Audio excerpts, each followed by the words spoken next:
차가운 크리스털 잔에 담긴 최고급 샴페인이 금빛 기포를 터뜨리며 그의 무심한 시선 속에서 반짝였다. 강민혁 유진그룹의 회장이자 대한민국 건설 및 기술 산업의 거두. 그는 지금 이 순간 자신이 연기해야 할 배역에 대해 깊은 피로감을 느끼고 있었다. 그의 앞에는 아내와 사별한 지 3년이 된 호라비 아버지를 걱정하는 효심 깊은 아들들이 앉아 있었다. 적어도 겉보기에는 그랬다. 아버지, 박소희 씨 어떠세요? 저희가 정말 심사숙고해서 모셨습니다. 아버님 옆자리에 잘 어울릴 분이라고 생각해요. 첫째, 아들 강진우가 부드러운 미소와 함께 입을 열었다. 그의 목소리는 잘 조율된 악기처럼 정중하고 매끄러웠지만 그 안에 숨겨진 조급함과 계산적인 의도를 강민혁은 놓치지 않았다. 둘째 아들 강태우는 형의 말을 거들며 고개를 끄덕였다. 형, 말이 맞아요, 아버지. 언제까지나 혼자 지내실 수는 없잖아요. 저희도 걱정이 많이 됩니다. 소희 씨는 서진그룹 박 회장님의 막내딸이기도 하고 여러모로 저희 유진그룹에도 도움이 될 겁니다. 도움. 그 단어가 강민혁의 귓가에 날카롭게 박혔다. 저들의 속내는 결국 그것이었다. 아버지의 외로움이나 행복 따위는 안중에도 없었다. 그들이 원하는 것은 유진그룹의 세력을 확장하고 자신들의 입지를 굳건히 할 강력한 정략 결혼의 파트너였다.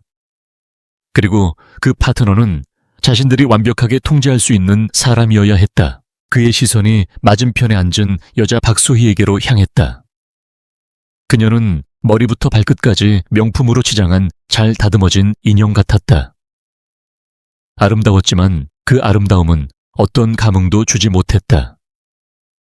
그녀는 대화 내내 최신 유행하는 핸드백 컬렉션과 유럽의 어느 휴양지가 좋은지에 대해서만 떠들었다. 그녀의 눈은 강민혁이라는 사람 자체보다는 그가 두르고 있는 부와 명예라는 후광에 더 집중하고 있었다. 유진그룹의 회장님을 직접 뵙게 되어 영광이에요. 진우 씨와 태우 씨에게서 아버님 말씀 많이 들었어요. 정말 대단하신 분이라고요. 박소희가 교태 섞인 웃음을 지으며 말했다. 강민혁은 입꼬리만 살짝 올려 미소로 화답했다. 그는 3년 전 세상을 떠난 아내 서윤을 떠올렸다. 그녀는 화려하지 않았지만 누구보다 현명하고 따뜻한 사람이었다. 회사의 작은 정원에서 이름 모를 들꽃을 가꾸는 것을 좋아했고 복잡한 경영 문제로 머리를 앓는 그에게 언제나 따뜻한 차 한 잔과 함께 명쾌한 조언을 건네주곤 했다. 그녀의 빈자리는 지난 3년간 조금도 채워지지 않았다. 오히려 시간이 흐를수록 그 공허함은 더욱 깊고 시리게 다가왔다. 그런 아내의 자리에 저런 천박하고 피상적인 여자를 앉히려 하는 아들들의 의도가 혐오스러웠다. 아들들 뒤에는 분명 그들의 외삼촌이자 유진그룹의 전무인 박성준이 있었다. 죽은 아내의 동생이라는 이유로 그에게 중책을 맡겼지만 박성준의 야심은 언제나 도를 넘었다. 그는 호시탐탐 유진그룹을 손에 넣으려 했고 어리석은 두 조카를 꼭두각시처럼 조종하고 있었다. 아버지 표정이 안 좋으세요. 어디 불편하신가요? 강진우가 걱정스러운 척 물었다.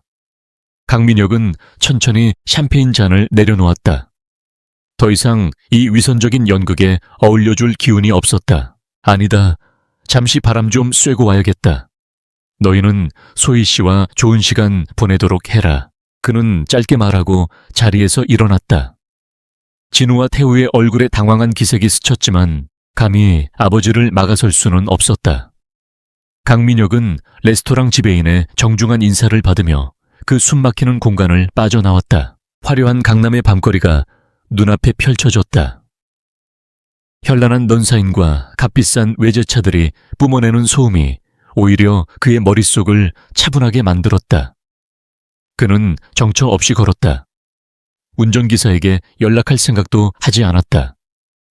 그냥 이 모든 것으로부터 잠시 벗어나고 싶었다. 얼마나 걸었을까? 화려한 대로변을 벗어나 한적한 골목길로 접어들었을 때 그의 눈에 작은 간판 하나가 들어왔다. 그림자 책방, 화려한 주변 상점들과는 어울리지 않는 낡았지만 정갈한 느낌의 서점이었다. 무언가에 이끌리듯 그는 나무로 된 문을 밀고 안으로 들어섰다. 딸랑하는 작은 종소리와 함께 오래된 책과 나무, 그리고 옅은 커피향이 그를 맞았다. 서점 내부는 고요했다.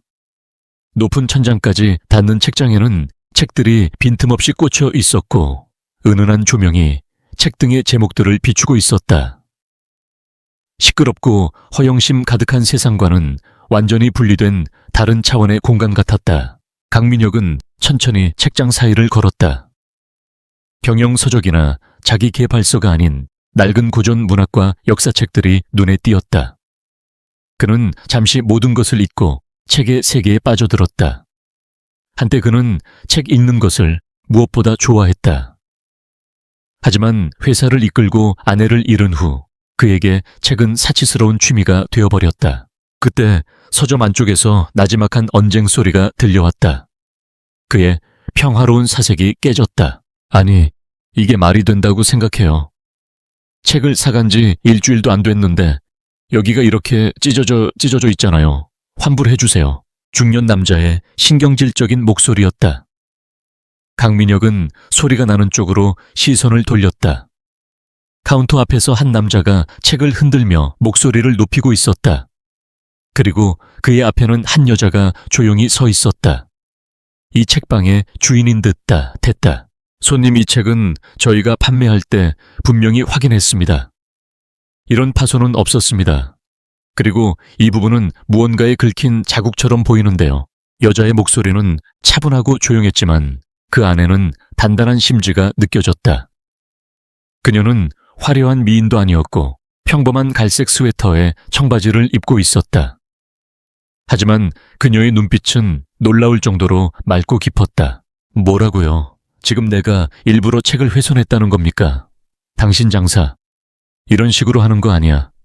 당장 주인 나오라 그래. 남자는 더욱 기세등등하게 소리쳤다. 여자는 한숨을 내쉬는 대신 오히려 한 걸음 더 다가서서 남자가 들고 있는 책을 차분히 살펴봤다. 주인은 바로 접니다. 손님, 이 책은 헤르만 헤세의 초기 작품 세계라는 희귀본 초판본입니다. 종이의 질감이나 잉크의 번짐 정도로 진품을 구별하죠.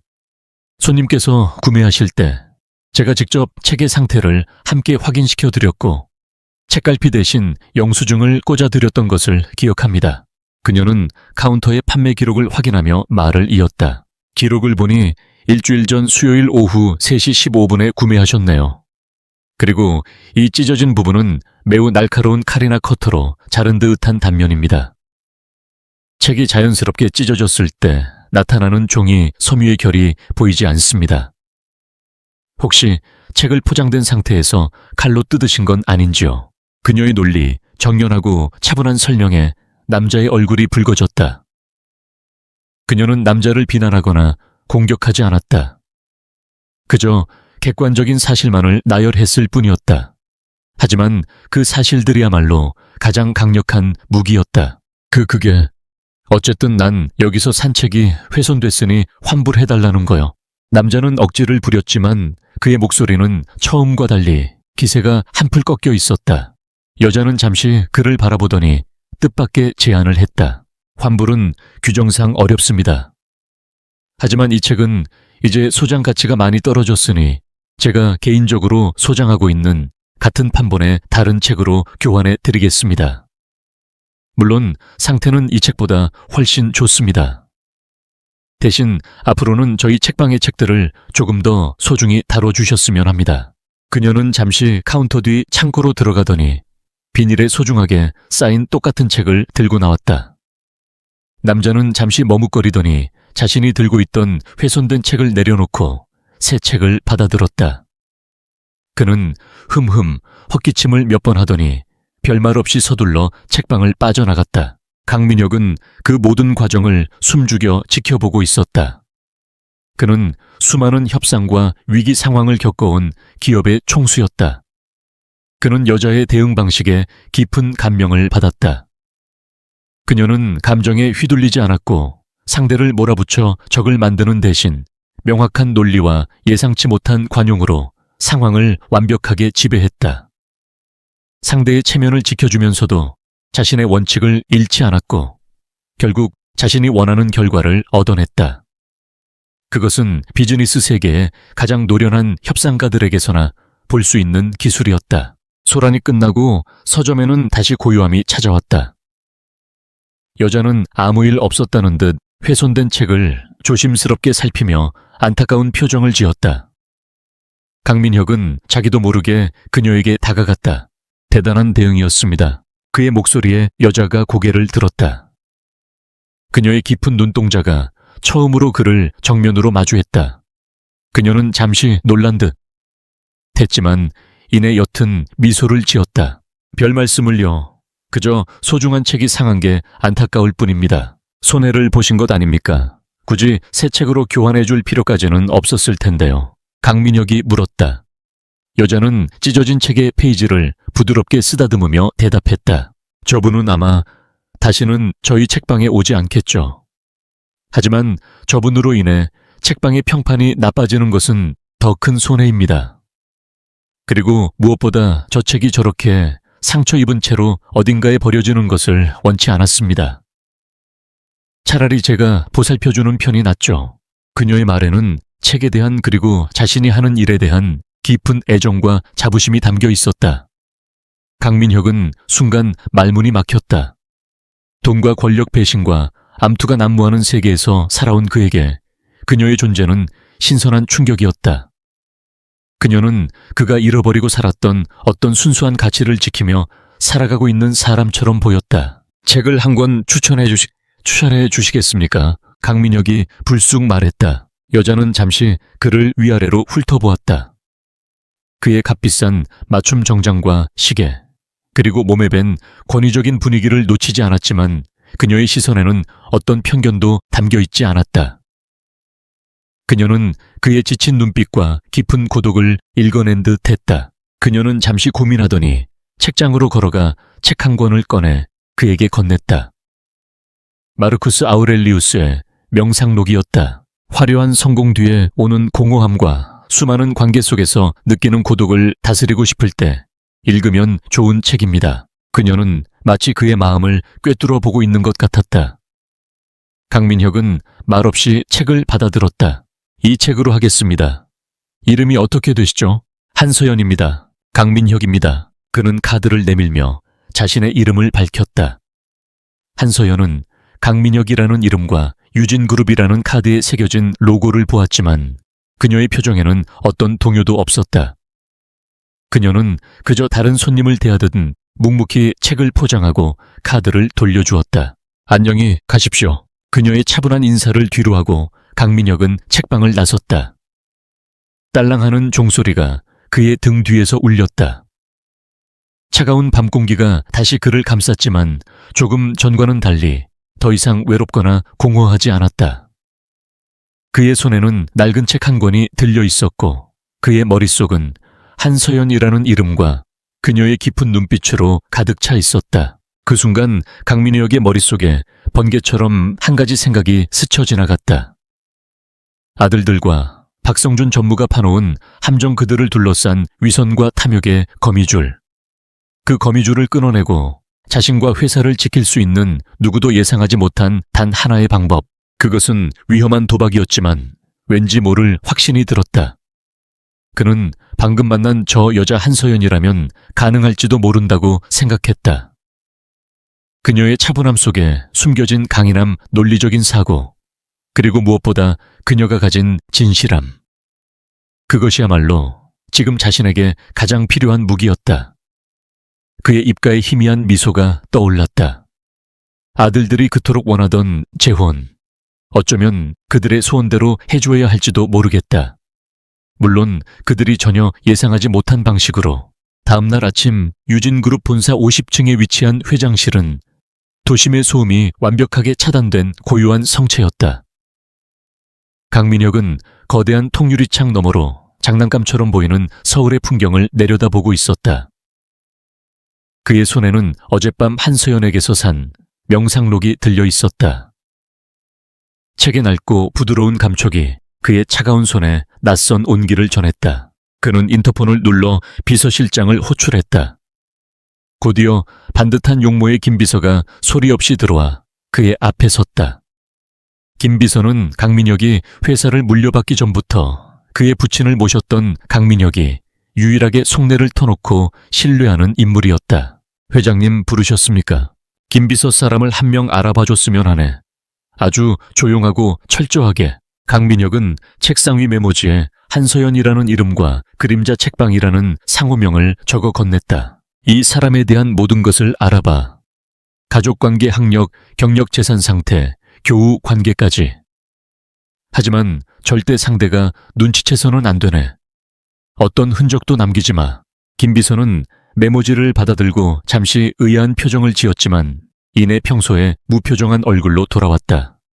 그는 불필요한 질문을 하는 법이 없었다. 알겠습니다, 회장님. 김비서가 물러나자 강민혁은 다시 깊은 생각에 잠겼다. 한서연. 그녀는 누구일까?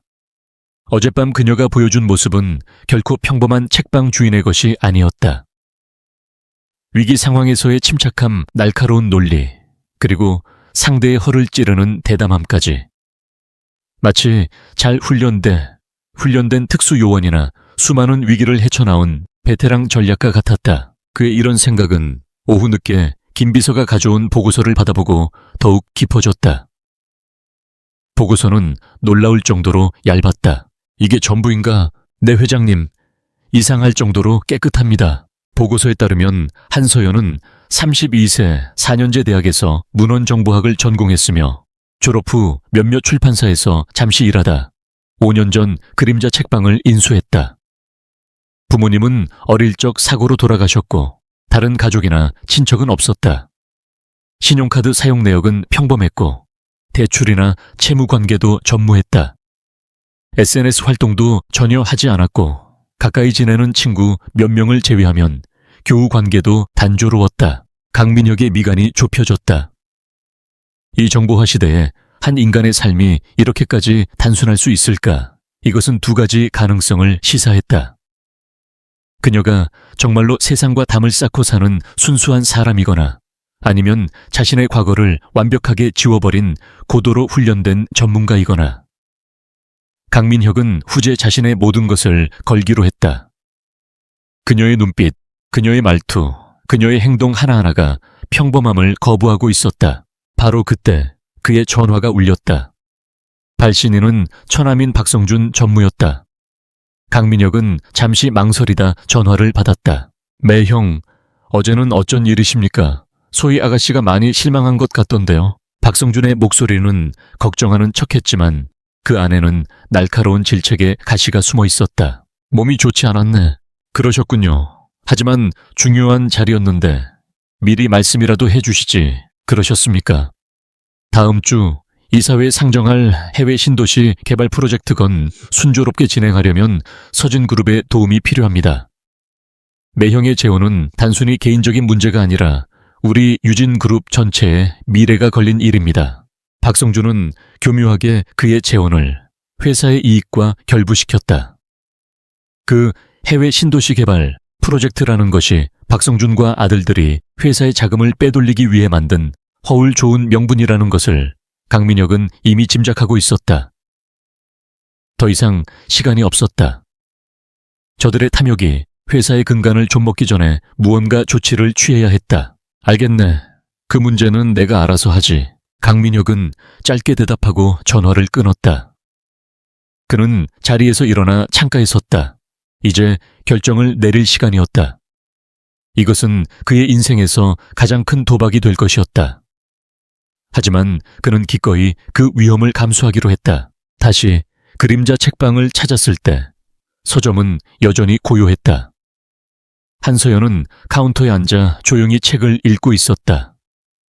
그녀는 강민혁을 보고도 놀라는 기색 없이 읽던 페이지를 조용히 접고는 자리에서 일어났다. 어서 오십시오, 회장님. 그녀는 이미 그의 정체를 알고 있었다.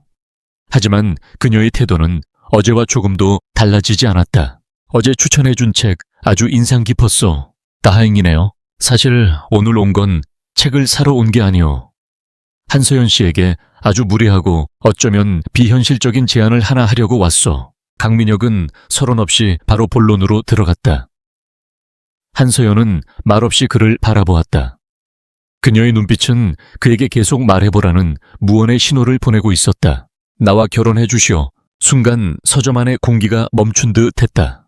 시간마저 얼어붙은 것 같은 정적 속에서 한서연의 표정에는 처음으로 미세한 변화가 일었다.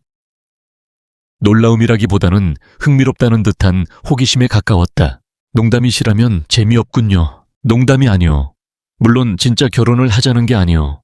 이건 일종의 거래이자 계약이오. 강민혁은 자신이 준비해온 이야기를 차분하게 풀어나갔다.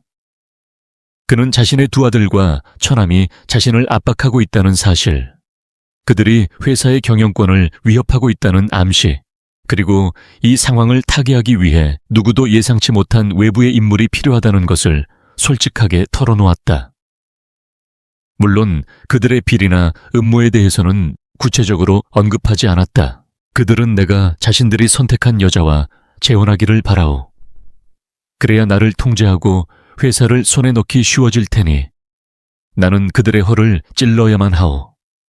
그들이 전혀 예측하지 못했고 그들의 기준으로 이해할 수도 없으며 절대로 통제할 수 없는 사람. 내가 보기에 한서연 씨가 바로 그런 사람이오. 그는 그녀에게 계약의 조건을 제시했다. 계약 기간은 1년.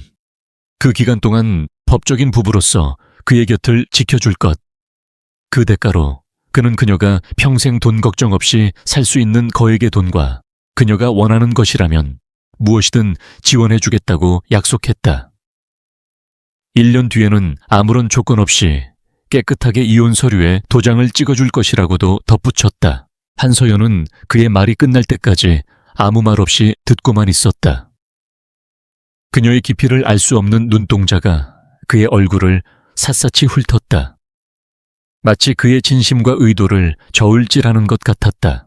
왜 하필 저죠? 세상에는 똑똑하고 강한 여자들이 얼마든지 있을 텐데요. 변호사나 회계사 같은 전문직 여성이라면 회장님께 더 실질적인 도움을 줄 수도 있을 겁니다.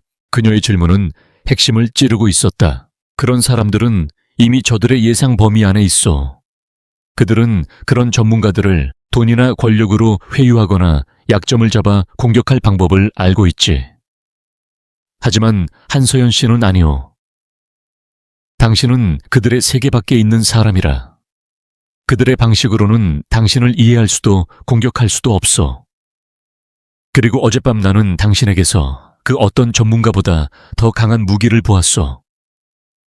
당신은 사람과 상황의 본질을 꿰뚫어보는 눈을 가졌지. 긴 침묵이 흘렀다. 한서연은 시선을 내려 자신의 손을 바라보았다. 책을 다루느라 군살 없이 매끄럽지만 결코 가냘프지 않은 손이었다. 잠시 후 그녀는 다시 고개를 들어 강민혁을 똑바로 쳐다보았다. 재밌는 제안이네요. 회장님의 적들이 꽤나 만만치 않은 상대인 것 같군요. 좋습니다. 그 제안 받아들이겠습니다. 그녀의 수락은 예상보다 훨씬 빠르고 단호했다. 강민혁은 순간 놀랐지만 내색하지 않았다. 조건이 있어. 네, 한 가지 있습니다. 말해보시오. 계약 기간 동안 저는 회장님의 아내 역할을 하겠지만 동시에 유진그룹의 모든 경영 자료와 재무제표를 제한 없이 열람할 수 있는 권한을 주십시오. 적을 이기려면 제가 싸우게 될 전쟁터에 대해 완벽하게 알고 있어야 하지 않겠습니까? 강민혁의 입가에 만족스러운 미소가 번졌다. 그녀는 돈이나 명예를 요구하지 않았다.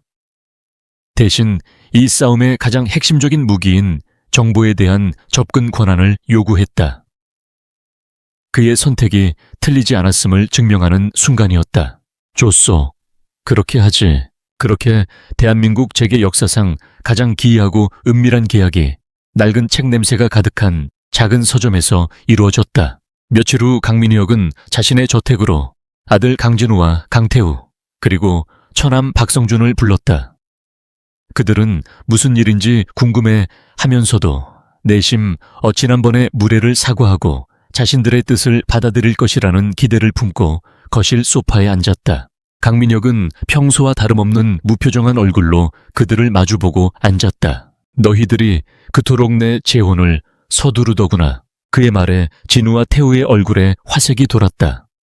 박성준 역시 만족스러운 듯 입꼬리를 살짝 올렸다. 아버지의 건강과 행복을 위해서죠. 진우가 능청스럽게 대답했다. 그래, 너희들의 그 지극한 효심을 생각해서 내가 결정을 내렸다. 강민혁은 잠시 말을 끊고 세 사람의 얼굴을 천천히 둘러보았다.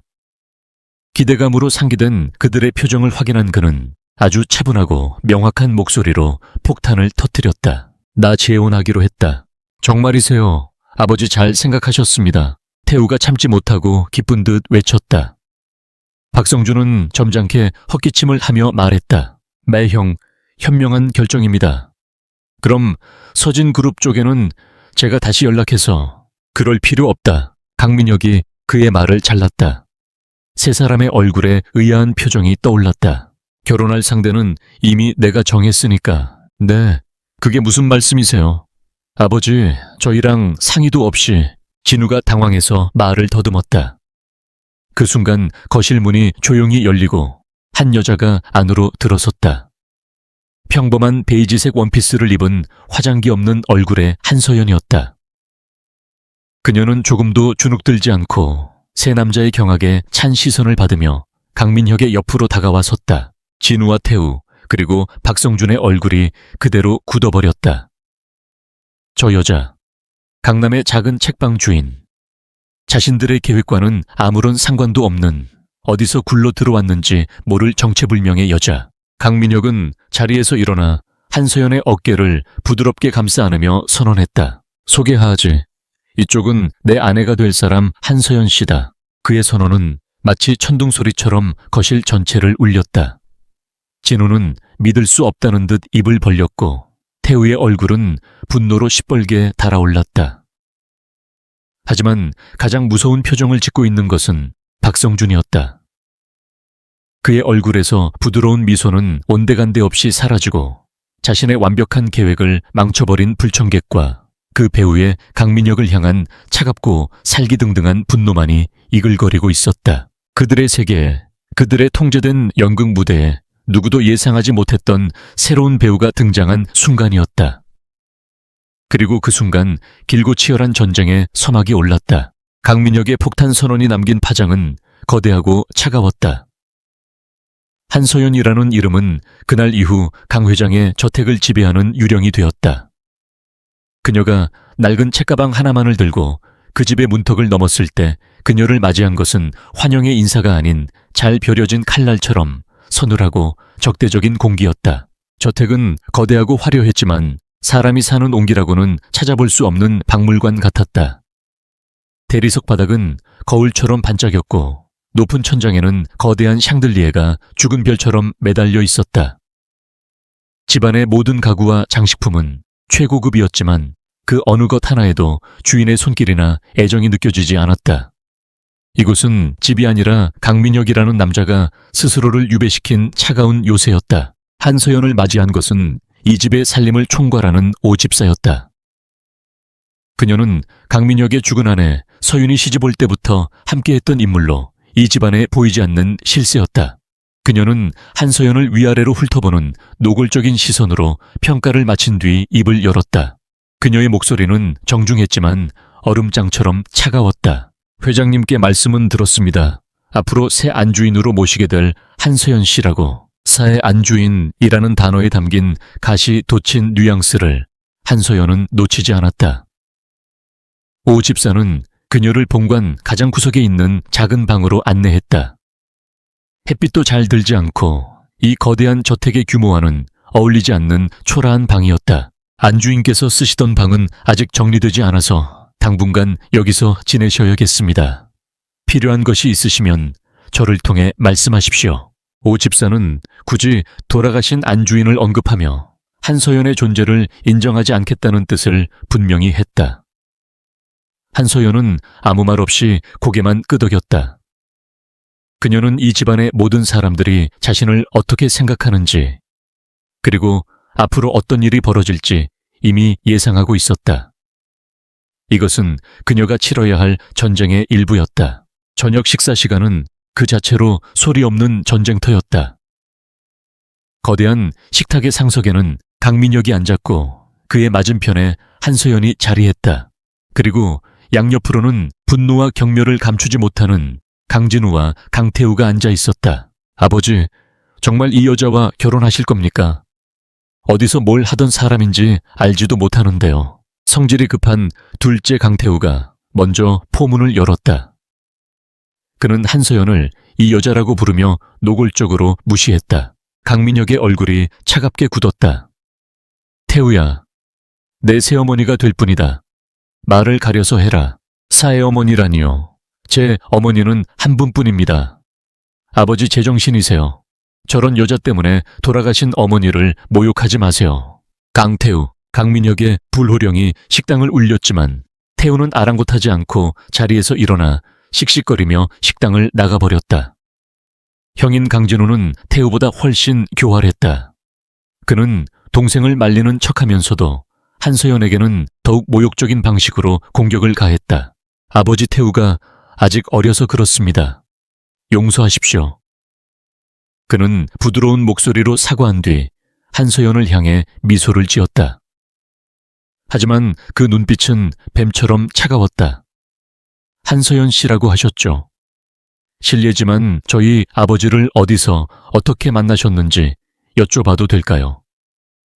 저희는 아버지가 이런 평범한 분과 교제하고 계셨을 거라고는 상상도 못해서요.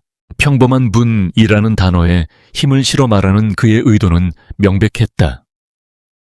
신분 차이를 들먹이며 그녀를 깎아내리려는 속셈이었다. 이 모든 상황 속에서 한서연은 놀라울 정도로 평온했다. 그녀는 스테이크를 우아하게 썰며 마치 남의 집 이야기를 듣는 듯 무심한 표정이었다. 그녀는 입안의 음식을 다 삼킨 후에야 냅킨으로 입가를 닦고 강진우를 바라보았다. 책방에서 우연히 만났습니다. 회장님께서 제 책방에 단골 손님이 되셨거든요. 그녀의 대답은 너무나도 단순하고 사실적이어서 오히려 진우를 당황하게 만들었다. 그는 그녀가 변명을 하거나 자신을 과시하거나 혹은 주눅이 들 것이라고 예상했다. 하지만 그녀는 그 어떤 반응도 보이지 않았다. 그녀는 그저 있는 그대로의 사실만을 말할 뿐이었다. 그녀의 그 평온함이, 그 예측 불가능함이 진우를 더욱 짜증나게 만들었다. 식사가 끝나고 강민혁은 한서연을 자신의 서재로 불렀다. 육중한 마호가니 문이 닫히자 비로소 두 사람만의 공간이 만들어졌다. 서재는 이 차가운 저택에서 유일하게 강민혁의 개인적인 색채가 묻어나는 곳이었다. 벽면 가득한 책들과 한쪽 벽에 걸린 아내와 함께 찍은 빛바랜 사진이 그의 지나온 세월을 말해주고 있었다. 힘들었을 텐데 미안하오. 강민혁이 먼저 사과했다. 괜찮습니다. 예상했던 일이니까요. 한서연은 담담하게 대답했다. 이 정도의 반발도 없다면 회장님께서 저를 고용할 이유도 없었겠죠. 그녀는 자신을 고용되었다고 표현했다. 두 사람의 관계가 철저한 계약임을 다시 한번 상기시키는 말이었다. 강민혁은 그녀의 그 명확함이 마음에 들었다. 그는 책상 서랍에서 노트북 한 대를 꺼내 그녀에게 건넸다. 여기 유진그룹의 내부 서버에 접속할 수 있는 최고 등급의 보안 노트북이요. 당신이 요구했던 모든 자료를 열람할 수 있을 거요. 그는 잠시 망설이다가 그녀에게 가장 궁금했던 질문을 던졌다. 한서연 씨, 당신의 진짜 정체가 뭐요? 어째서 그 조건을 걸었는지 이제는 말해줄 수 있어. 한서연은 노트북을 받아들고 잠시 창밖의 어둠을 응시했다. 그녀의 얼굴에 처음으로 과거의 그림자가 스쳐 지나갔다. 회장님께서는 혹시 그림자 감사관이라는 별명을 들어보신 적이 있으십니까? 강민혁은 눈을 가늘게 떴다. 몇 년 전 금융감독원에서 활동하며 수많은 기업의 분식회계와 정계의 비자금을 파헤쳤던 전설적인 인물. 언론에 얼굴 한번 드러내지 않고 오직 실력만으로 금융계를 공포에 떨게 만들었던 사람. 그러나 어느 순간 연기처럼 사라져버린 바로 그 이름이었다. 얼마 5년 전의 접니다. 5년 전의 접니다. 한서연의 고백은 짧았지만 그 파장은 엄청났다. 그녀는 자신의 과거를 담담하게 털어놓았다. 금융감독원의 최연소 팀장이었던 그녀는 당시 여당의 유력 정치인이 연루된 거대한 비자금 사건을 파헤치고 있었다. 모든 증거를 확보하고 사건의 전모를 밝히기 직전 그녀는 믿었던 상사와 조직에게 배신당했다. 정치적 압력에 굴복한 윗선에서 사건을 덮어버렸고 오히려 그녀에게 내부 정보 유출이라는 누명을 씌우려 했다. 저는 그 사건을 계기로 깨달았습니다. 정의라는 것이 얼마나 무력하고 거대한 권력 앞에서 진실이 얼마나 쉽게 왜곡될 수 있는지를요. 환멸을 느꼈습니다. 그래서 모든 것을 버리고 떠났죠. 제 흔적을 모두 지우고 조용히 책방을 열었습니다. 다시는 그 더러운 세계에 발을 들이지 않겠다고 다짐하면서요. 그녀의 목소리는 건조했지만 그 안에는 깊은 상처와 분노가 배어 있었다. 그런데 왜 다시 돌아오려는 거요? 유진그룹의 일에 왜 뛰어들기로 한 거지? 제가 원해서가 아닙니다. 그들이 저를 다시 끌어들인 거죠. 한서연은 노트북을 열어 특정 파일을 찾아냈다. 그것은 그녀가 개인적으로 조사하던 자료였다. 최근 금융사기 피해자들을 위한 무료 법률 상담 봉사를 하다가 우연히 한 사건을 접하게 됐습니다. 유령 회사를 이용한 전형적인 투자 사기 사건이었죠. 피해자들의 돈이 흘러들어간 그 유령 회사의 자금 흐름을 역추적하다가 저는 이상한 점을 발견했습니다. 그 돈의 일부가 아주 교묘한 방식으로 세탁된 뒤 유진그룹의 자회사 중 한 곳으로 흘러 들어가고 있었습니다. 그녀의 설명에 강민혁의 얼굴이 굳어졌다. 그리고 그 자회사는 바로 박성준 전무가 추진하고 있는 해외 신도시 개발 프로젝트의 핵심 파트너사 중 하나였습니다. 저는 그때부터 유진그룹을 주시하고 있었습니다. 외부에서 접근할 방법을 찾고 있었죠. 그러던 차에 회장님께서 제 앞에 나타나신 겁니다. 제게 성 안으로 들어올 수 있는 트로이의 목마가 되어달라고 제안하신 거죠. 모든 조각이 맞춰지는 순간이었다. 강민혁은 전율했다. 그는 우연히 만난 비범한 책방 주인을 자신의 싸움에 끌어들였다고 생각했다. 하지만 진실은 달랐다. 그녀는 이미 자신만의 전쟁을 시작했고 그는 그녀에게 가장 완벽한 무대를 제공한 셈이었다. 그는 단지 동맹을 맺은 것이 아니었다. 이 싸움에 가장 최적화된 최고의 전문가를 찾아낸 것이었다. 박성준, 그자가 회사를 어디까지 망가뜨리고 있었는지 내 눈과 귀를 가리고 있었던 계록은 강민혁의 목소리가 낮게 잠겼다. 아내의 동생이라는 이유로 믿고 맡겼던 그가 자신의 등 뒤에서 회사를 좀먹는 암적인 존재였다는 사실에 참을 수 없는 분노와 배신감이 치밀었다. 이제부터 시작입니다, 회장님. 한서연이 말했다. 그녀의 눈은 더 이상 평범한 책방 주인의 것이 아니었다. 그것은 먹잇감을 발견한 사냥꾼의 눈진실을 파헤치기 위해 어둠 속으로 뛰어들 준비가 된 그림자 감사관의 눈빛이었다. 저는 회장님의 아내 역할을 충실히 수행할 겁니다. 그들의 경계심을 풀고 그들 가장 가까이에서 모든 정보를 수집하겠습니다. 그리고 회장님께서는 외부에서 저를 보호하고 제가 수집한 정보를 바탕으로 방역할 준비를 하셔야 합니다. 두 사람 사이에는 더 이상 고용주와 피고용인의 관계가 아니었다. 공동의 적을 앞에 둔 완벽한 전략적 파트너십이 형성된 순간이었다. 그날 밤 한서연은 오 집사가 배정해준 작고 초라한 방에서 노트북을 켰다. 유진그룹의 방대한 재무 데이터가 화면을 가득 채웠다.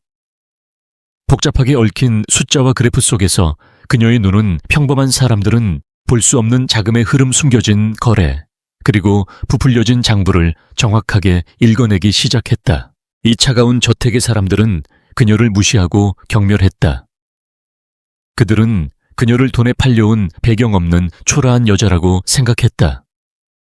하지만 그들은 몰랐다. 자신들의 성 안으로 스스로 가장 치명적인 적을 들였다는 사실을. 한서연의 입가에 희미하지만 날카로운 미소가 떠올랐다. 사냥이 시작되었다. 한서연이 강민혁의 저택에 들어온 지 한 달이 지났다. 그 한 달 동안 그녀는 유령처럼 살았다. 낮에는 강민혁의 그림자처럼 존재했다.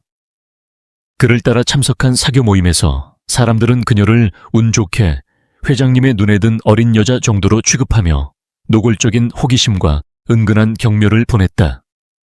그녀는 그 모든 시선과 수군거림 속에서도 평온을 잃지 않고 최소한의 말과 단정한 미소로 자신을 방어했다. 하지만 밤이 되면 그녀는 그림자 속에서 깨어났다. 저택의 가장 구석진 방. 그곳은 그녀의 비밀스러운 작전 본부였다. 낮 동안 수집한 정보들, 사람들의 대화 표정 관계도 과 강민혁이 건네준 노트북 속에 방대한 데이터가 만나 거대한 퍼즐 조각처럼 맞춰졌다. 그녀의 손끝에서 유진그룹의 수십 년 치재무제표가 해부되었고 복잡한 자금의 흐름이 한눈에 보이는 지도로 재구성되었다. 그녀는 잠자는 시간까지 아껴가며 박성준 전무와 그의 세력들이 회사 곳곳에 심어놓은 암세포들을 찾아내기 시작했다. 박성준과 강진우, 강태우는 그런 그녀를 철저히 무시했다.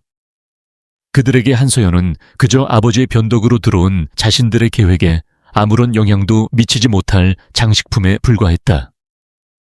그들은 오히려 그녀의 존재를 자신들의 계획을 가속화하는 기회로 삼았다.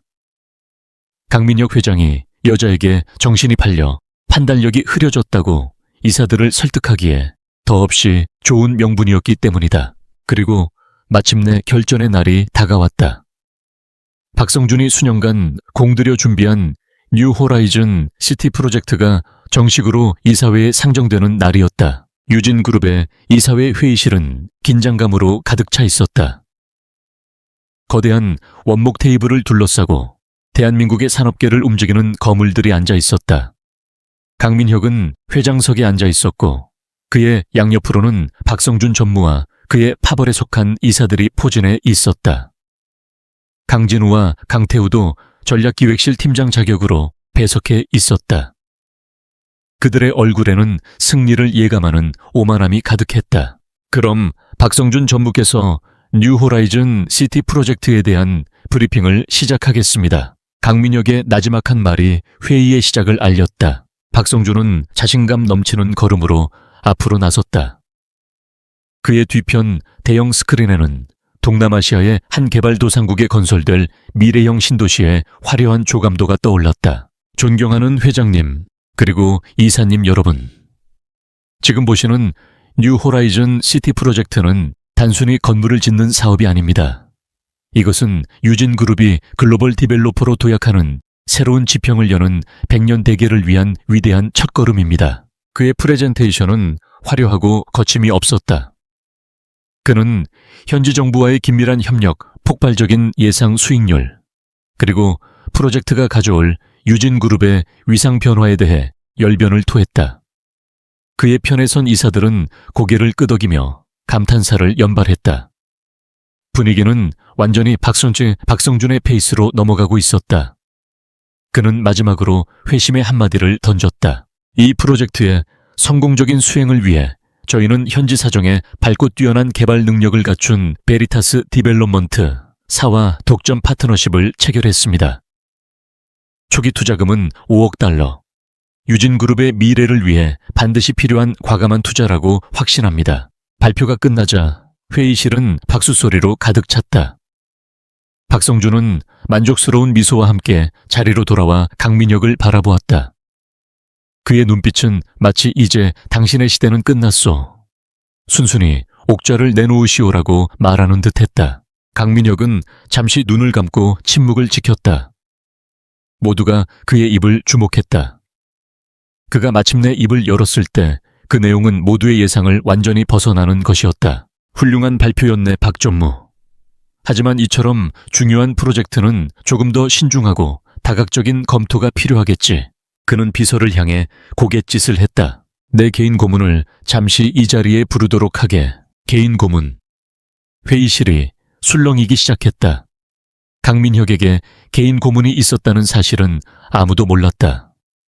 박성준의 얼굴에 처음으로 당혹스러운 표정이 스쳐 지나갔다. 육중한 회의실 문이 열리고 한 사람이 안으로 들어섰다. 그것은 한서연이었다. 그녀는 더 이상 저택에서 입던 평범한 원피스 차림이 아니었다.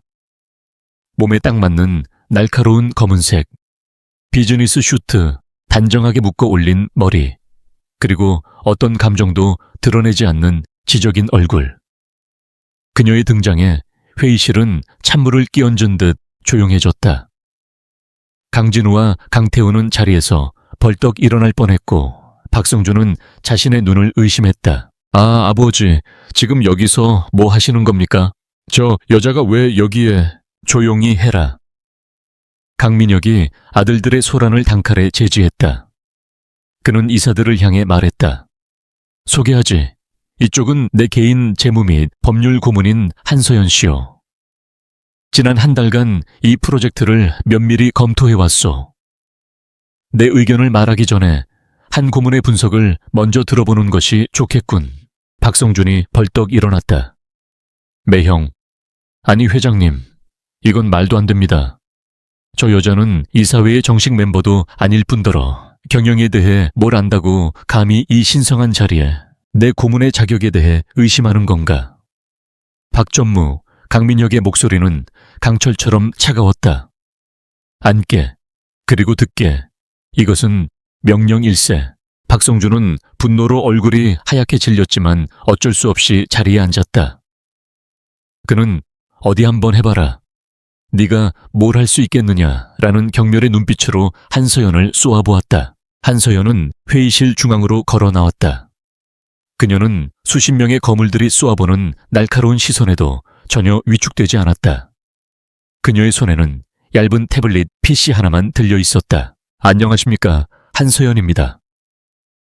그녀의 목소리는 나지막했지만 회의실 전체를 장악할 만큼의 힘이 있었다. 박 전무님의 훌륭한 발표 잘 들었습니다. 프로젝트의 비전은 참으로 원대하더군요. 다만 그 비전을 뒷받침하는 몇 가지 데이터에 대해 의문점이 있어 질문을 드리고자 합니다. 그녀는 스크린에 박성준의 발표 자료 중 예상 수익률 그래프를 띄웠다. 첫 번째 예상 수익률입니다. 박 전무님께서는 연평균 3%라는 경이적인 수익률을 제시하셨습니다. 하지만 제가 분석한 바에 따르면 해당 국가의 최근 10년간 부동산 시장 평균 성장률은 6.7%에 불과하며 해외 자본 투자에 대한 법인세는 40%에 육박합니다. 어떤 근거로 이런 비현실적인 수치가 나왔는지 상세한 산출 내역을 보여주실 수 있겠습니까? 그녀의 질문은 부드러웠지만 송곳처럼 날카로웠다. 박성준은 잠시 당황했지만 이내 비웃으며 대답했다. 그건 일반적인 경우이고 우리 프로젝트는 현지 정부의 전폭적인 지원을 받는 특별구역이라 세금 감면 혜택이 있어. 시장 조사를 제대로 하지 않은 모양이군. 그렇습니까? 한서연은 눈 하나 깜짝하지 않고 다음 자료를 스크린에 띄웠다. 그것은 해당 국가의 관보에 실린 공식 문서였다.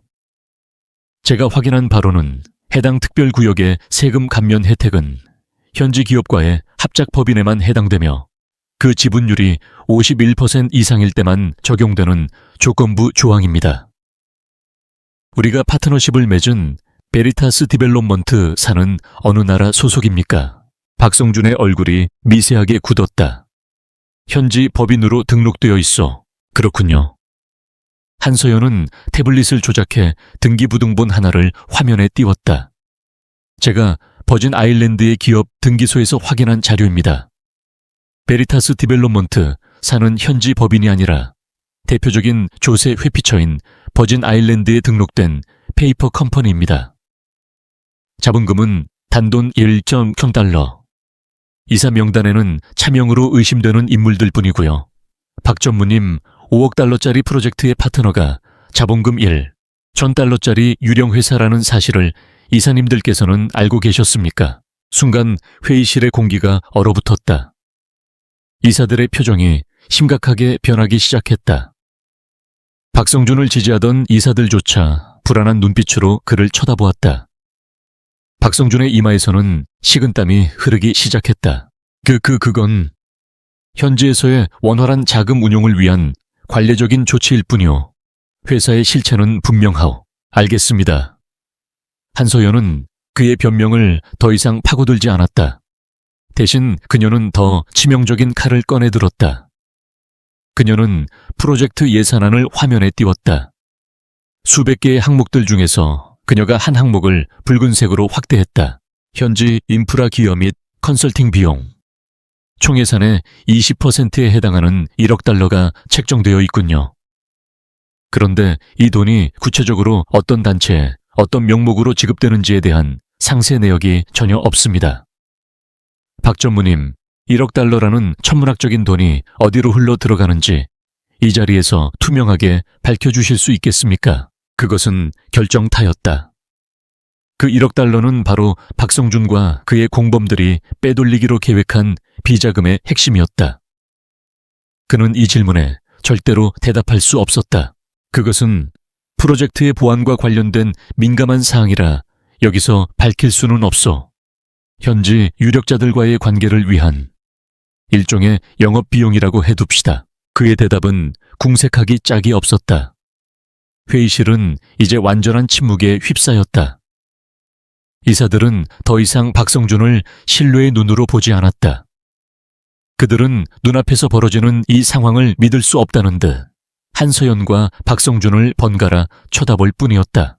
한서연은 자신의 역할을 다했다는 듯 조용히 강민혁을 향해 고개를 숙이고는 다시 문 쪽으로 걸어갔다. 그녀는 단 한 번도 박성준을 직접적으로 비난하거나 공격하지 않았다. 그저 객관적인 데이터와 논리적인 질문만을 던졌을 뿐이다. 하지만 그 결과는 그 어떤 비난보다 더 파괴적이었다.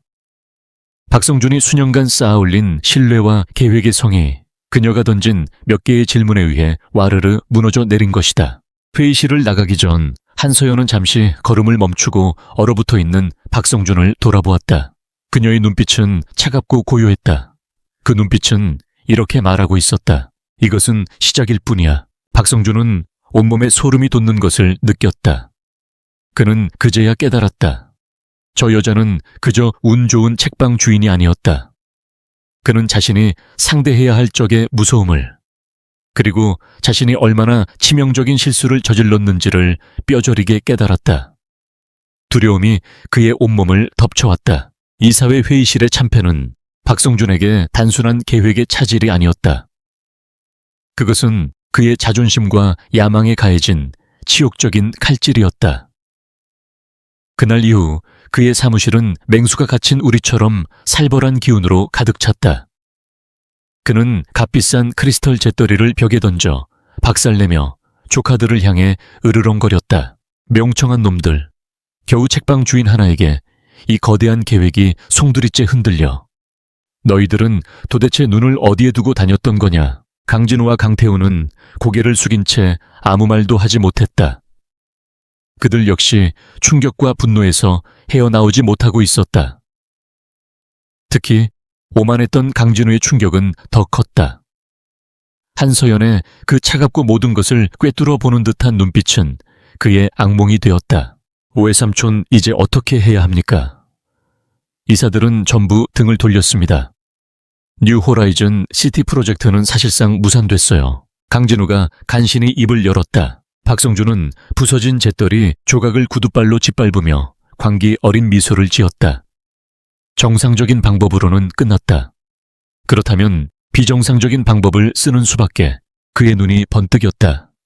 궁지에 몰린 쥐는 고양이를 물어뜯는 법이다. 그는 이제 이성과 합법의 가면을 벗어던지기로 결심했다. 강민혁과 그 여자를 함께 묻어버릴 거다. 그들이 우리에게 덮어씌우려 했던 횡령이라는 죄목을 그대로 그들에게 되돌려주는 거지. 그의 새로운 계획은 대담하고 악랄했다. 강민혁 회장이 한서연과 짜고 회사의 자금을 빼돌려 비자금을 조성했다는 가짜 증거를 만드는 것이었다. 그 증거를 이용해 긴급 주주총회를 소집 회장 불신임안을 통과시키고 경영권을 빼앗는 시나리오였다. 하지만 어떻게 증거를 조작합니까? 회장님, 개인 서버와 재무 결제 시스템은 보안이 철저합니다. 태우가 의문을 제기했다. 내부에서 문을 열어줄 사람을 찾으면 된다. 박성준의 목소리는 뱀처럼 차가웠다. 사람은 누구나 약점이 있는 법이지. 돈, 여자, 도박, 그 약점만 찾아내서 살짝 건드려주면 아무리 굳게 닫힌 문이라도 쉽게 열리는 법이다. 그들의 마수는 회장 직속 재무팀의 최 부장을 향해 뻗어 나가기 시작했다. 최 부장은 능력은 있지만 거액의 도박빚에 시달리고 있다는 정보가 박성준의 귀에 들어온 상태였다. 하지만 그들이 어둠 속에서 음모를 꾸미고 있을 때 강민혁과 한서연은 그들보다 훨씬 더 높은 곳에서 그 모든 움직임을 내려다보고 있었다. 이사회 다음 날 밤 강민혁의 서재에는 2명의 인물이 추가로 불려왔다. 한 명은 군 특수부대 출신으로 유진그룹의 보안을 총괄하는 조항일 실장이었고, 다른 한 명은 얼음마녀라는 별명으로 불릴 만큼 철두철미하고 청렴한 내부 감사팀의 이은경 팀장이었다. 두 사람은 강민혁이 가장 신뢰하는 수족이었다. 강민혁은 두 사람에게 모든 상황을 설명했다. 박성준의 음모와 한서연의 정체, 그리고 앞으로 벌어질 일들에 대해서. 조 실장과 이 팀장은 처음에는 충격을 받았지만 이내 상황을 파악하고 강민혁의 눈을 바라보았다. 그들의 눈에는 흔들림 없는 충성심이 담겨 있었다. 회장님, 무엇을 하면 되겠습니까? 조항일 실장이 먼저 물었다. 그때 입을 연 것은 한서연이었다. 박성준 전무는 분명 증거를 조작하려 할 겁니다. 회장님의 개인 서버에 접근하거나 재무팀 직원을 매수하려 하겠죠. 막는 것은 의미가 없습니다. 오히려 그들이 원하는 대로 길을 열어줘야 합니다. 길을 열어주다니요. 이은경 팀장이 의아한 듯 되물었다. 한서연의 입가에 날카로운 미소가 떠올랐다. 네, 우리가 파놓은 함정으로 들어오는 길을 말입니다. 적이 원하는 것이 정보라면 우리가 원하는 정보를 주면 됩니다. 아주 그럴듯하게 조작된 그들을 파멸로 이끌 미끼 정보 말입니다. 그녀의 계획은 대담하고 정교했다. 박성준이 누군가를 매수하려 한다면 그들이 먼저 선수를 쳐서 이중첩자를 심는 것이었다. 이은경 팀장님, 재무팀에 도박빚이 있는 최영수 부장이라는 사람이 있죠. 한서연의 말에 이 팀장의 눈이 커졌다. 어떻게, 그건 저만 알고 있는 감사팀 내부 자료까지 모두 검토했습니다. 한서연은 담담하게 말했다. 박성준 전무의 정보망도 곧 최 부장에게 도달할 겁니다. 그들이 접촉하기 전에 우리가 먼저 최 부장을 만나야 합니다. 그날 밤 최영수 부장은 이은경 팀장의 비밀스러운 호출을 받고 회사의 한적한 회의실로 불려왔다. 그는 자신의 비리가 발각되었다는 생각에 사색이 된 채 방 안으로 들어섰다. 그리고 그곳에서 그는 감사팀장뿐만 아니라 살아있는 전설인 그림자 감사관 한서연과 마주하게 되었다. 한서연은 그의 도박빚 내역과 그동안 저질렀던 소액의 횡령 사실까지 모두 알고 있었다. 최 부장은 그대로 무릎을 꿇고 용서를 빌었다. 죽을 죄를 지었습니다. 한 번만. 한서연은 그를 차갑게 내려다보며 말했다. 당신 앞에는 2가지 길이 있습니다. 첫 번째는 이 모든 사실이 공개되고 당신은 징역을 살고 가족들은 길거리에 나앉게 되는 길입니다. 두 번째는 우리를 도와 박성준 전무의 비리를 밝혀내고 당신의 모든 죄를 사면받고 새로운 삶을 시작하는 길입니다. 그것은 거부할 수 없는 제안이었다. 최 부장은 눈물을 흘리며 그들의 이중첩자가 되겠다고 맹세했다. 작전은 즉시 시작되었다. 한서연은 밤을 새워 허니팟 데이터 패키지를 만들었다. 그것은 강민혁 회장이 수년간 비밀리에 비자금을 조성해 온 것처럼 보이는 완벽하게 조작된 데이터 세트였다. 유령 회사의 계좌 내역, 암호화된 이메일, 자금 세탁의 흔적까지 박성준이 의심할 여지 없이 믿을 수밖에 없도록 정교하게 설계되었다. 심지어 그 비자금의 최종 목적지가 한서연의 개인 계좌로 향하는 것처럼 꾸며 그녀까지 함께 엮어 넣는 치밀함을 보였다. 이 조작된 데이터는 보안팀의 조항일 실장에 의해 우연한 실수를 가장하여 아주 잠깐 동안 보안이 취약해진 서버의 특정 경로에 심어졌다. 그리고 며칠 후 예상대로 박성준의 하수인이 최 부장에게 접근했다. 그는 최 부장의 도박빚을 언급하며 회장의 비자금 증거를 빼내오면 모든 빚을 해결해주고 거액의 보상금까지 주겠다고 제안했다. 최 부장은 한서연이 지시한 대로 처음에는 거부하며 겁에 질린 연기를 하다가 마지못해 제안을 받아들이는 모습을 보였다. 그는 박성준 측에게 한서연이 만들어둔 허니팟 데이터가 담긴 USB를 건넸다. 동시에 그는 박성준이 지시하는 또 다른 임무를 수행했다. 바로 뉴 호라이즌 시티 프로젝트의 장음을 파트너사인 메리타스 디벨롭먼트 사로 송금하는 결제 서류에 회장의 직인을 몰래 찍어 승인하는 것이었다. 물론 이 결제는 강민혁과 한서연의 허락하에 이루어졌다. 그 돈이 흘러 들어가는 계좌는 이미 조항일 실장의 보안팀과 금융당국에 의해 실시간으로 추적되고 있었다. 박성준은 마침내 자신의 손에 들어온 USB를 확인하고 희열에 가득 찬 미소를 지었다. USB 안에는 강민혁과 한서연의 모든 비리가 담겨 있는 것처럼 보였다. 완벽한 증거였다. 그는 이제 모든 것을 뒤집을 수 있는 무기를 손에 넣었다고 확신했다. 그는 즉시 강진우를 불렀다. 진우야, 당장 긴급 주주총회 소집을 위한 준비를 해라. 의제는 강민혁 회장 해임 및 비상경영위원회 구성이다. 벌써 증거를 다 찾으셨습니까, 외삼촌? 박성준은 USB를 흔들어 보이며 비열하게 웃었다. 강민혁의 시대는 끝났다. 그리고 그 건방진 책방 주인 계집도 함께 끝장내주마. 이제 이 유진그룹은 우리 것이다. 그는 자신이 완벽한 승리를 거두었다고 믿었다. 그가 손에 쥔 것이 적을 파멸시킬 칼이 아니라 자신의 목을 겨누고 있는 단두대의 스위치라는 사실을 까맣게 모른 채 그는 스스로 덫 안으로 걸어 들어왔고 이제 남은 것은 덫의 입구를 닫아버리는 것뿐이었다. 진실이 밝혀질 그날을 향한 시계가 소리 없이 움직이기 시작했다. 긴급 주주총회가 열리는 유진그룹 본사 대강당은 대한민국 재계를 축소해 놓은 듯했다. 수백 명의 주주들, 국내외 언론사 기자들, 그리고 유진그룹의 임직원들이 모여 만들어내는 열기는 마치 폭풍 전야의 바다처럼 무겁고 긴장감이 넘실거렸다. 단상 위 박성준과 강진우, 강태우는 마치 비극의 주인공처럼 비장한 표정으로 앉아 있었다. 그들은 자신들이 부패한 회장을 몰아내고 회사를 구원할 정의의 사도라고 굳게 믿고 있었다.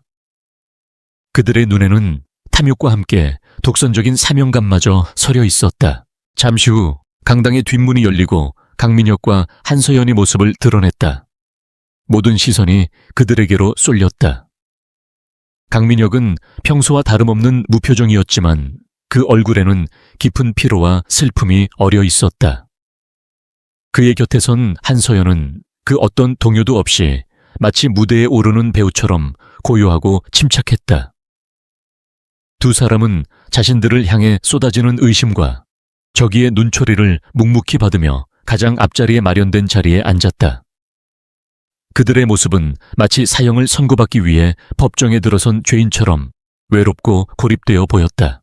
박성준은 그 모습을 보고 속으로 쾌재를 불렀다. 그는 의장 자격으로 단상 중앙에 섰다. 강당의 모든 조명이 그를 비추었다. 존경하는 주주 여러분, 그리고 유진그룹을 아껴주시는 내외 귀빈 여러분. 오늘 저는 참담한 심정으로 이 자리에 섰습니다. 그의 연설은 뛰어난 연기였다. 그는 유진그룹에 대한 자신의 헌신과 창업주에 대한 존경심, 그리고 죽은 누나에 대한 애틋한 그리움을 절절하게 토로했다. 강당은 순식간에 그의 감정 연기에 몰입했다. 하지만 저는 더 이상 진실을 외면할 수 없었습니다.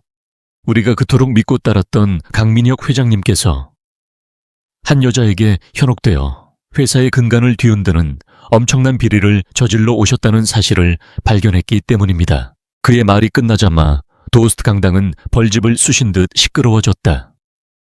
그는 손을 들어 장내를 진정시킨 뒤 거대한 스크린에 자신이 최 부장에게서 받은 허니팟 데이터를 띄웠다. 화면에는 강민혁 회장의 이름으로 개설된 유령 회사의 계좌 내역과 수백억 원의 자금이 한서연의 개인 계좌로 흘러 들어간 것처럼 보이는 조작된 송금 기록들이 나타났다. 증거는 너무나도 구체적이고 명백해 보였다. 주주들은 경악했고 기자들의 카메라 플래시가 미친 듯이 터져 나왔다. 이것이 진실입니다, 여러분. 강민혁 회장은 자신의 아내가 될 여자와 짜고 우리 모두의 피 같은 돈을 빼돌려 왔습니다. 저는 오늘 피를 토하는 심정으로 강민혁 회장의 해임안을 긴급 안건으로 상정하고자 합니다. 아까라하다. 박성준은 주먹을 불끈 쥐고 외쳤다. 그의 선동에 동조하는 주주들의 목소리가 여기저기서 터져나왔다. 해임하라, 해임하라. 분위기는 완전히 그에게 넘어갔다. 그는 승리를 확신했다. 바로 그때 모든 소음을 뚫고 나지막하지만 단호한 목소리가 울려 퍼졌다. 잠깐, 강민혁이었다. 그는 자리에서 일어나 천천히 단상으로 걸어 나갔다. 그는 분노하거나 변명하지 않았다. 그의 눈은 단상 위에 앉아있는 두 아들 강진우와 강태우에게 고정되어 있었다. 진우야, 다효야. 그의 목소리는 슬픔으로 잠겨 있었다. 너희들이 정말로 너희들 외삼촌과 손을 잡고 이 아비를 이 자리에서 끌어내리고 싶은 것이냐? 아버지의 그 슬픈 질문에 진우와 태우는 차마 고개를 들지 못했다. 그 순간만큼은 승리감에 도취해 있던 그들의 마음속에도 죄책감이라는 감정이 희미하게 고개를 들었다. 강민혁은 아들들에게서 시선을 거두고 마이크 앞에 섰다. 박성준 전무의 발표 잘 들었습니다. 참으로 대단한 상상력이자 치밀한 연출이었습니다. 하지만 진실은 지금부터 시작입니다. 그는 옆에 서 있던 한서연을 바라보았다. 오늘 이 자리에 모든 의혹과 거짓을 밝혀줄 분을 소개합니다. 한서연이 조용히 단상 위로 올라왔다. 그녀는 박성준의 시스템에 연결된 케이블을 뽑고 자신이 가져온 작은 보안 USB를 연결했다. 순식간에 스크린의 화면이 바뀌었다. 화면에 나타난 것은 화려한 재무제표가 아니었다. 허름한 차림의 노인들, 평생 모은 돈을 잃고 눈물을 흘리는 서민들의 얼굴이 담긴 영상이었다. 여러분께 먼저 한 금융 사기 사건의 피해자들을 소개해드립니다. 한서연의 목소리가 강당에 울려 퍼졌다. 그녀는 자신이 어떻게 이 사건을 처음 접하게 되었는지, 그리고 피해자들의 돈이 어떻게 베리타스 디벨롭먼트라는 유령 회사로 흘러 들어갔는지를 차분히 설명하기 시작했다. 그리고 다음 순간 스크린에는 복잡한 자금 흐름도가 나타났다. 수십 개의 대포 통장과 페이퍼 컴퍼니를 거쳐 세탁된 돈의 흐름이 마치 한 편의 추정 영화처럼 펼쳐졌다. 그리고 그 모든 돈이 최종적으로 흘러들어간 종착지. 화면에는 스위스 은행의 비밀 계좌 번호와 그 계좌의 실소유주 이름이 선명하게 나타났다. 박성준. 강당은 완전한 침묵에 휩싸였다. 박성준의 얼굴은 하얗게 질리다 못해 파랗게 변해 있었다. 이것이 뉴 호라이즌 시티 프로젝트의 실체입니다. 유진그룹의 미래를 위한 투자가 아니라 박성준 전무가 자신의 비자금을 조성하고 금융 사기로 벌어들인 더러운 돈을 세탁하기 위한 거대한 사기극이었던 것입니다. 그녀의 공격은 여기서 멈추지 않았다. 그녀는 다음 증거로 음성 파일을 재생했다. 초회 부장, 이것만 성공하면 자네 빚은 내가 다 해결해주지. 회장놈 비자금 증거만 확실하게 가져와. 박성준의 하수인이 최 부장을 협박하는 목소리였다. 이어서 재생된 파일은 더욱 충격적이었다. 외삼촌 정말 이 증거만으로 회장님을 끌어내릴 수 있을까요? 강진우의 목소리, 걱정 마라. 내가 만든 이 완벽한 가짜 증거 앞에 강민혁은 끝이야. 주주총회에서 놈을 완전히 매장시켜 버릴 거다. 이제 유진은 우리 차지야. 박성준의 목소리, 자신들의 목소리가 강당 전체에 울려 퍼지자 박성준과 두 아들의 얼굴은 절망으로 일그러졌다. 이것은 빼도 박도 못하는 증거였다. 한서연은 마지막으로 스크린에 자신의 옛 금융감독원 시절 사진과 그림자 감사관이라는 별명이 담긴 기사를 띄웠다. 여러분께서 보신 그 조작된 증거는 제가 박성준 전무를 잡기 위해 직접 만들어 던진 미끼였습니다. 저는 유진그룹의 돈을 탐낸 것이 아닙니다. 저는 처음부터 박성준이라는 범인을 잡기 위해 그의 더러운 돈의 흐름을 추적하기 위해 기꺼이 강민혁 회장님의 아내가 되었습니다. 이것이 오늘 이 자리의 충격적인 진실입니다. 그녀의 선언이 끝나자마 도스 주주들은 경악과 분노 그리고 배신감으로 술렁이기 시작했다. 사기꾼을 잡아들여라. 당장 저놈들을 끌어내. 고함이 터져 나왔다. 바로 그 순간 강당의 모든 문이 동시에 열리며 수십 명의 검찰 수사관들이 쏟아져 들어왔다. 그들은 곧장 단상으로 향해 넋이 나간 채 서 있는 박성준에게 차가운 수갑을 채웠다. 박성준 씨, 특정경제범죄가중치 어벌법상 횡령 및 배임 자본시장법 위반 혐의로 긴급 체포합니다. 혼란의 아수라장 속에서 강민혁은 망연자실하게 주저앉아 있는 두 아들에게로 걸어갔다. 그의 얼굴에는 분노가 아닌 아버지로서의 깊은 고통과 슬픔이 가득했다. 나는 너희들에게 이 회사를 물려주고 싶었다. 너희들이 조금 부족하더라도 가르치고 이끌어서 언젠가는 내 자리를 맡기고 싶었다. 그의 목소리는 미세하게 떨리고 있었다. 하지만 너희들 어머니가 평생을 바쳐 함께 일군 이 유산에 스스로 탐욕의 칼을 꽂았다. 너희들은 단지 내 등을 배신한 것이 아니라 돌아가신 너희 어머니의 얼굴에 먹칠을 한 것이다. 그는 두 아들에게서 등을 돌렸다. 그 어떤 꾸짖음이나 욕설보다도 더 무서운 완전한 절연의 선언이었다. 그의 뺨을 타고 뜨거운 눈물 한 줄기가 흘러내렸다. 수사관들이 다가와 멍하니 앉아있는 강진우와 강태우의 팔에도 수갑을 채웠다. 기자들의 카메라 플래시가 번개처럼 터지는 가운데 박성준과 강씨 형제는 범죄자가 되어 수사관들에게 끌려나갔다. 그들이 평생을 꿈꿔왔던 왕국은 하룻밤의 꿈처럼 허무하게 무너져 내렸다. 모든 소란이 끝난 후 텅 빈 강당에는 강민혁과 한서연 두 사람만이 남아있었다. 진실은 밝혀졌고 정의는 승리했다. 하지만 그 승리의 대가는 너무나도 컸다.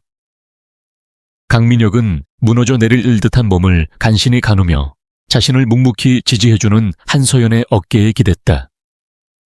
진실의 밤은 그렇게 고통스럽고도 찬란하게 막을 내리고 있었다. 진실의 밤이 지나간 후 유진그룹은 거대한 태풍이 휩쓸고 간 숲과 같았다. 뿌리 깊은 거목들이 쓰러지고 오랫동안 썩어있던 고목들이 뽑혀나갔다. 그 과정은 고통스러웠고 회사는 창립 이래 가장 큰 위기를 맞았다. 하지만 태풍이 거친 뒤 숲에는 새로운 햇살이 들어오기 시작했다. 강민혁은 냉혹한 외과 의사처럼 자신의 왕국을 수술했다. 박성준 전무와 관련된 모든 임원들은 해고되었고 그들의 비리에 연루된 부서들은 해체되거나 재편되었다. 그 빈자리에는 이은경 팀장처럼 능력 있고 정직한 젊은 인재들이 수혈되었다. 한서연은 공식적인 직책은 없었지만 강민혁의 가장 신뢰받는 조언자로서 이 모든 개혁 과정을 이끌었다. 그녀는 유진그룹의 재무 구조를 투명하게 만들고 비효율적인 사업들을 정리했으며 윤리 경영을 위한 새로운 시스템을 구축했다. 세간의 평가는 혹독했지만 시간이 흐르면서 유진그룹의 주가는 오히려 안정되기 시작했다. 부실이 제거되고 회사의 체질이 건강해지고 있다는 긍정적인 신호였다. 고통스러운 수술 뒤에 찾아온 희망의 징후였다. 법의 심판은 엄정했다. 주동자인 박성준은 수천억 원대의 횡령 및 배임 혐의로 무기징역에 가까운 중형을 선고받았다.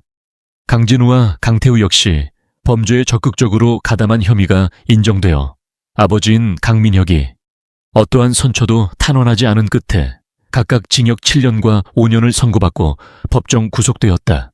강민혁은 두 아들이 차가운 수갑을 차고 법정을 나서는 모습을 텅 빈 눈으로 지켜보았다. 그의 마음속에는 분노도 슬픔도 아닌 모든 것이 재가 되어버린 듯한 거대한 공허함만이 남아있었다. 그는 아버지가 되는 데에도 회사를 지키는 데에도 실패한 기분이었다. 그렇게 몇 달의 시간이 흘렀다. 계절이 바뀌고 사람들의 기억 속에서 유진그룹의 스캔들도 조금씩 잊혀갔다. 회사는 안정을 되찾았고 한서연이 설계한 새로운 시스템 위에서 순항하기 시작했다. 그녀와 강민혁 사이에 존재했던 계약의 목적은 이제 완벽하게 달성된 셈이었다.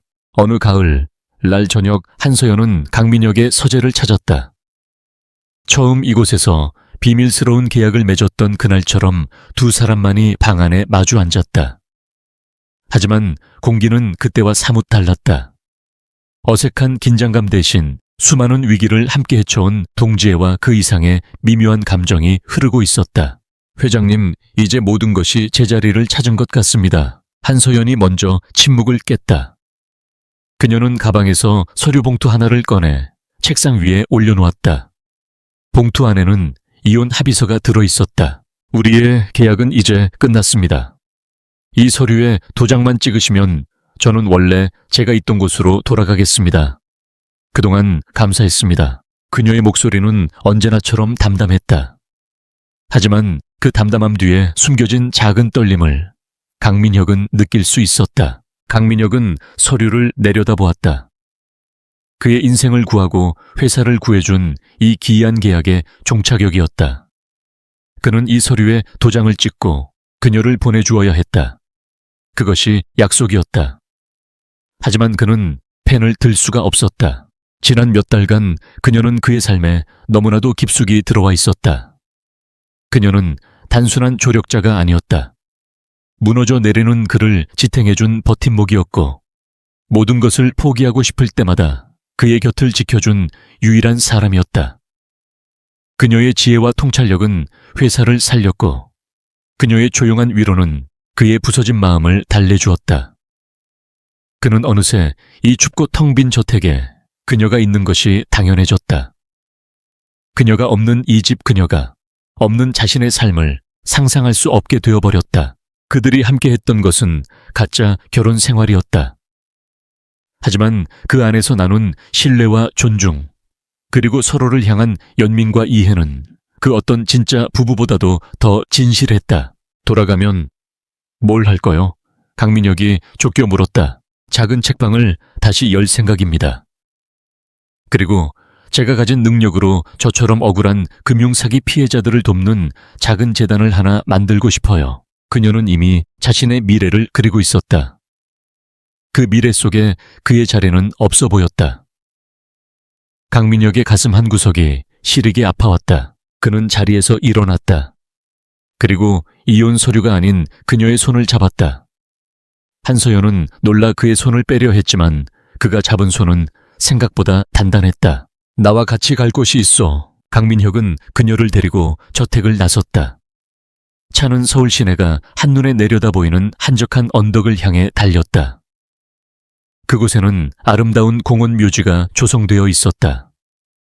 그는 한서연을 데리고 잘 가꾸어진 하나의 무덤 앞에 섰다. 그의 첫 번째 아내 서윤이 잠들어 있는 곳이었다. 사진 속의 서윤은 그가 기억하는 그대로 온화하고 따뜻한 미소를 짓고 있었다. 강민혁은 오랫동안 아내의 사진을 말없이 바라보았다. 여보, 나 왔어. 그의 목소리가 가을바람에 흩어졌다. 오래 걸렸지. 미안해. 당신이 떠나고 나는 오랫동안 길을 잃었었어. 당신이 나에게 남겨준 소중한 것들을 지키지 못할 뻔했어. 당신 동생과 심지어 우리 아들들까지 모두가 나를 배신하고 당신의 유산을 탐냈지. 나는 정말 혼자였어. 그는 잠시 말을 멈추고 곁에 서 있는 한서연을 돌아보았다. 그런데 그때 이 사람이 내 앞에 나타났어. 당신처럼 현명하고 당신보다 더 강인한 사람이야. 이 사람이 나를 구했고 당신과 나의 모든 것이었던 유진그룹을 지켜냈어. 그리고 무너져 내린 내 마음까지도. 그는 다시 아내의 사진을 향해 말했다. 여보, 당신도 이해해 줄 거지. 나 이제 그만 당신을 놓아주려고 해. 그리고 이 사람과 함께 새로운 삶을 시작하고 싶어.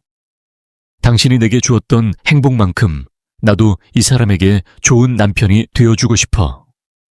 그러니 부디 하늘에서 우리를 축복해줘.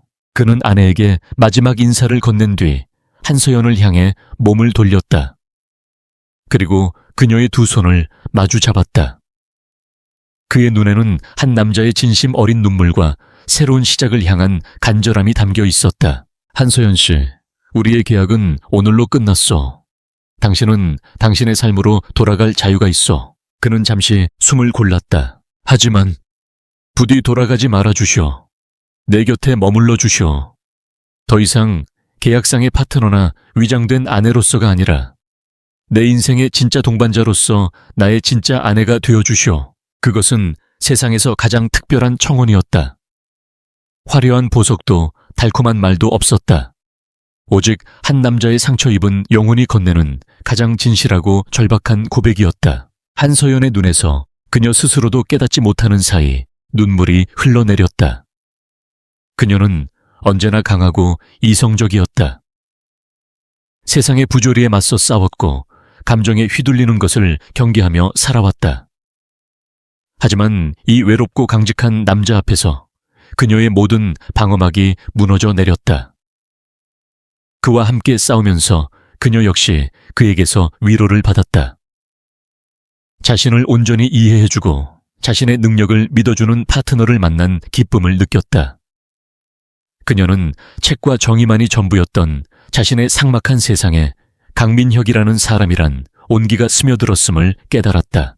그녀는 눈물을 닦는 대신 그를 마주보며 아주 오랜만에 환하게 미소 지었다. 회장님이라는 호칭은 이제 딱딱하네요. 그녀는 잡힌 손에 힘을 주며 대답했다. 당신이라고 부를게요. 그리고 좋아요. 당신의 진짜 아내가 될게요. 두 사람은 말없이 서로를 바라보았다. 그들의 등 뒤로 서울의 야경이 보석처럼 펼쳐지기 시작했다. 고통스러웠던 과거의 밤이 지나고 마침내 새로운 새벽이 오고 있었다. 1년 후 유진그룹은 대한민국에서 가장 존경받는 기업으로 완벽하게 재기했다. 강민혁 회장과 비공식적인 최고 전략가인 그의 아내 한서연의 리더십 아래 회사는 눈부신 성장을 거듭했다. 그리고 서울의 한적한 동네에는 그림자 책방이 다시 문을 열었다. 책방은 유진그룹의 후원으로 설립된 서연재단의 본부이기도 했다. 그곳에서 한서연은 여전히 책을 사랑하는 사람들과 이야기를 나누었고 법의 보호를 받지 못하는 금융사기 피해자들에게 따뜻한 희망이 되어 주었다. 어느 주말 오후 강민혁은 회장이라는 무거운 갑옷을 벗어던지고 평범한 남편이 되어 아내의 책방을 찾았다. 한서연은 앞치마를 두른 채 아이들에게 동화책을 읽어주고 있었다. 그녀의 얼굴에는 과거의 그늘 대신 따뜻하고 평화로운 행복이 가득했다. 강민혁은 그런 그녀의 모습을 보며 조용히 미소 지었다. 두 아들이 강요했던 거짓된 재혼이 역설적으로 그에게 가장 진실한 행복을 가져다 주었다.